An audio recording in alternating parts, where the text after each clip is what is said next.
एक आदमी ध्यान से सफाई कर रहा था, जबकि बगल की कोठरी में बाकी कैदी जोर शोर से बॉक्सिंग की प्रैक्टिस कर रहे थे। उनमें से एक ने उसका नाराज चेहरा देखकर मजाक उड़ाया कि एक समय रिंग का चैंपियन आज एक मामूली कैदी है। असल में वो आदमी एक टॉप बॉक्सर था, लेकिन एक दिन वो अपनी ताकत पर काबू नहीं कर पाया। उसने अपने विरोधी को बुरी तरह घायल कर दिया और उसे जेल भेज दिया गया। एक कैदी ने तुरंत उससे लड़ने की कोशिश की, लेकिन वो आदमी जो जल्द ही रिहा होने वाला था, एक और गलती नहीं करना चाहता था। उसने उसे हल्के से धक्का देकर हटा दिया। दूसरे आदमी को लगा कि वो उसका अपमान कर रहा है, तो उसने उसे मारने की कोशिश की, लेकिन वो आदमी चुपचाप सहता रहा। जेल से बाहर आने के बाद एक अच्छी बॉक्सिंग क्लब की मालकिन ने उसे काम पर रखा। एक शाम जब सब साथ में खाना खा रहे थे, तो उसने अचानक ऐलान किया कि वो क्लब बंद करने जा रही है। सब हैरान रह गए, उन्हें समझ नहीं आया कि ऐसा क्यों हो रहा है। एक नौजवान ने तुरंत उसे समझाया कि अगर ये पैसों की वजह से है, तो वे सब बिना सैलरी के काम कर लेंगे। लेकिन वो औरत आह भरते हुए बोली, एक बहुत शक्तिशाली क्लब ने उन्हें चैलेंज किया था और नियम के हिसाब से जो हारता है उसे क्लब बंद करना पड़ता है। चूंकि उसके दुश्मन कभी नहीं हारते थे, वो अपने सदस्यों को बचाने के लिए लड़ाई से पहले ही उन्हें छोड़ना चाहती थी, लेकिन साथियों ने मना कर दिया। वे लड़ना चाहते थे और गुस्से में वहां से चले गए। वो आदमी अपनी मदद करने वाली औरत की मदद करने के बारे में सोचने लगा,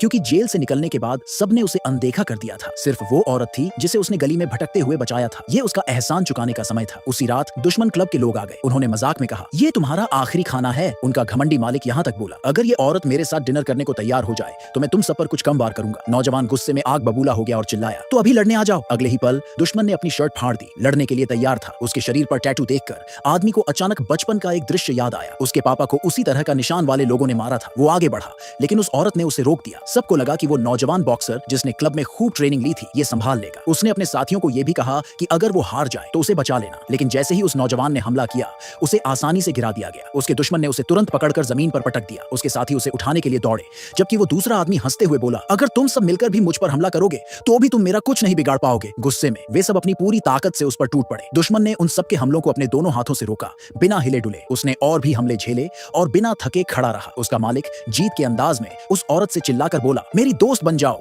या अपना क्लब बंद कर दो। वो औरत अपनी बाजू ऊपर करके रिंग में जाने के लिए तैयार हो गई, लेकिन उस आदमी ने बीच में आकर उसे रोक दिया। उसने उसे समझाने की कोशिश की, जब हम सब मिलकर नहीं हरा पाए तो तुम अकेले कैसे लड़ोगे। लेकिन उसने शांत आवाज में मालिक से कहा, ये मेरी जिम्मेदारी है। वो आगे बढ़ा और उसे लड़ने की चुनौती दी। दुश्मन कूदकर उस पर एक जोरदार वार करता है, लेकिन वो आदमी आसानी से बच जाता है। फिर वो उसके गुस्से से भरे हमलों से बार बार बचता रहा। दूसरा आदमी मजाक में बोला, तुम सिर्फ बचना जानते हो। लेकिन वो आदमी शांति से बोला, करते रहो, जितना मारना है मार लो। जब उसका दुश्मन फिर से उस पर हमला करने के लिए बढ़ा तो उसके साथी चिल्लाए, भाग जाओ। अगले ही पल उस आदमी ने अपने दुश्मन को बिना किसी दिक्कत के रोक दिया।